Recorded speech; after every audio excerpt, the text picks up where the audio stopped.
এই বাজারটার নাম মিতরা বাজার। আর এই মহাসড়কের পাশে অসংখ্য বাজার দেখতে পাবেন। এই সিঙ্গার মহাসড়কের পাশে একটু পরপরই বাজার পাওয়া যায়। আর ওই যে দেখেন মিতরা পেট্রোল পাম্প। ভাই রে ভাই, তেল যে এখন কি অবস্থা! তেল দিচ্ছে মনে হয়, কিন্তু আমার তো সম্ভব না এতগুলা লাইনের পিছনে দাঁড়িয়ে থেকে তেল নেওয়া। দেখেন কি অবস্থা! প্রচুর মানুষ পেট্রোল নিতেছে, অকটেন নিতেছে। এই সমস্যার সমাধান কবে শেষ হবে আমরা জানি না। প্রচুর বাইকার ভাইরা লাইন ধরে দাঁড়িয়ে আছে শুধুমাত্র একটু পেট্রোল নেওয়ার আসে। দেখেন কত লাইনে কত গাড়ি, বাপরে বাপ! কয় টাকা দিচ্ছে সেটাও জানি না। আমারও পেট্রোল প্রয়োজন ছিল, দীর্ঘদিন ধরে পেট্রোল নিতে পারতেছি না। এই সমস্যার কবে সমাধান হবে জানি না। এটা দ্রুত একটা সমাধান হোক, সেই অপেক্ষায় আমাদের দেশবাসী।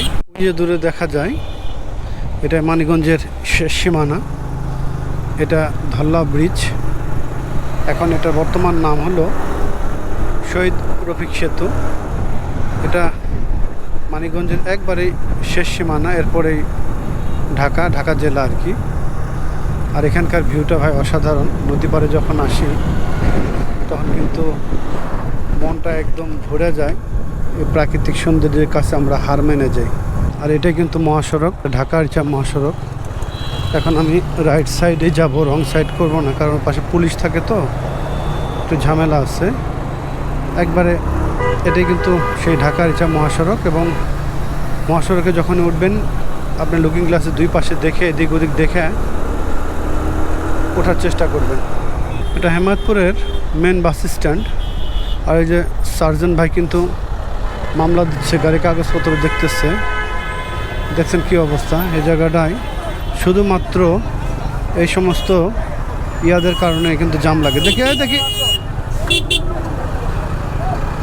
দেখেন শুধুমাত্র এই সমস্ত অদক্ষ ড্রাইভারের কারণে জায়গাটা জাম। একদম পুরো রাস্তা ফাঁকা, দুইটা গাড়ি দাঁড় করে পাতলা করে দিচ্ছে, তারা যাত্রী উঠাইতেছে। ঠিক সেই কারণে প্রচুরভাবে একটা জামের সৃষ্টি হয়েছে। অথচ প্রশাসনের ভাই আছে, পুলিশ আছে, তাদেরও যেন বলার কিছু নাই। আর এই জায়গাটা কিন্তু ভাই সবসময় ফাঁকা থাকে। আর ফাঁকা আসছে বলে কিন্তু আপনার বাইকের গতিটাকে বেশি করার চেষ্টা করবেন না।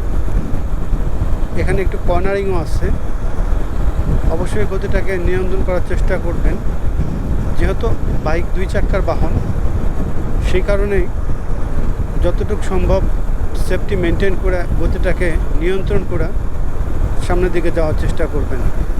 আমিন বাজারের সেই নতুন ব্রিজ এটা, এই ব্রিজটা পার হওয়ার পরেই গাবতলী। আর এই ব্রিজের এই লেনটা কিন্তু সবসময় 1/1 লেন, তো যার কারণে ফাঁকা থাকে। গতিটা খুব সাবধানে তোলার চেষ্টা করবেন। অতিরিক্ত গতি, অতিরিক্ত ক্ষতি। গতিটা সবসময় নিয়ন্ত্রণে রেখে সামনের দিকে চলার চেষ্টা করবেন। আর এটাই কিন্তু আমাদের গাবতলী। ঠিক এই পাশটা পর্বত সিনেমা হল যে এটা। আর এখানে পাশে গাবতলী গরুর যে হাট লাগে সেটা হলো যে এই পাশে।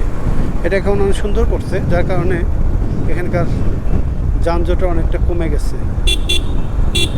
তারপরেও সাবধানতার সাথে চলতে হবে, এটাই বাস্তব। সে পর্যন্ত সবাই ভালো থাকেন। এই গাবতলীর ব্যস্ততম এলাকা থেকে আজকের মতো বিদায় নিচ্ছি। সবার পথ চলা সুন্দর হোক। আল্লাহ হাফেজ। ভিডিওটা ভালো লাগলে চ্যানেলটাকে সাবস্ক্রাইব করবেন।